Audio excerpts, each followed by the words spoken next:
শীতের দুপুরে কমলা খেতে কিন্তু দারুণ লাগে। সেদিন আমার মেয়েকে বললাম, চল আমরা দুজনে রোদে বসে কমলা খাই। আমার মেয়ে জানেন তো কমলা খেতে কিন্তু ভীষণ ভালোবাসে।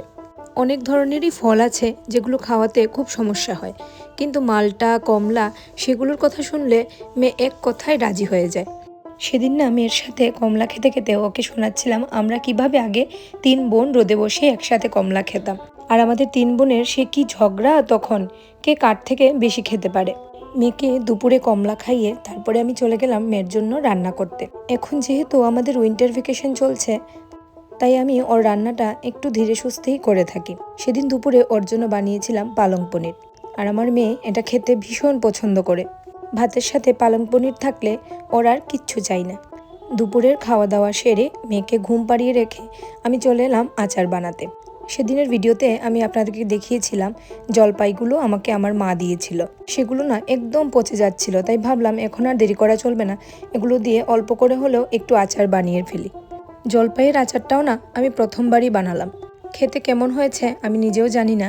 আপনারা যে আমাকে প্রায় সময়ই এইসব বানাতে দেখেন, আমি না এইসব বেশিরভাগই শিখেছি আমার মা আর ঠাকুমার কাছ থেকে। আমার মা না সিজনে যাই ফল থাকে সেটা দিয়েই কিছু না কিছু একটা আচার বানিয়ে রাখে। আমার ঠাকুমাও সেম করতো। ঠাকুমা তো কি স্বাদ আচার বানাতো, মানে আমি মুখে বলে বোঝাতে পারবো না। এখনকার সময়ে দাঁড়িয়েও আমার মনে হয় আমার ঠাকুমার মতো আচার বোধহয় কেউ বানাতে পারবে না। আগে যখন ছোটবেলা ঠাকুমার আচার বানানো দেখতাম, তখন না মনে মনে ভাবতাম কোনোদিন বড় হয়ে ঠাকুমার মতো আচার বানাবো। কিন্তু বড় তো হয়ে গেলাম, ঠাকুমার মতো কিন্তু আচার বানানো শিখতে পারলাম না। কী কী যে দিত আচার বানানোর সময় সত্যি ভুলে গেছি এখন। তবে একটা জিনিস কিন্তু ভীষণ সত্যি, আমার রান্নার হাতে খড়ি আমার ঠাকুমার কাছ থেকে।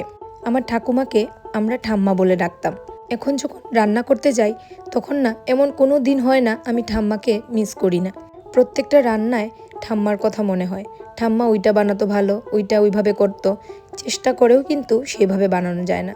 ওই যে বলে না সবার হাতের আলাদা একটা টেস্ট থাকে, আর সে চলে যাওয়ার সাথে সাথে তার সিগনেচার টেস্টটাও চলে যায়।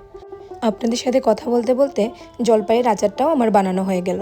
আর ভিডিওটি কেমন লাগলো কমেন্টে অবশ্যই জানাবেন। আজকের ভিডিও এখানেই শেষ করছি। সবাই ভালো থাকবেন, সুস্থ থাকবেন।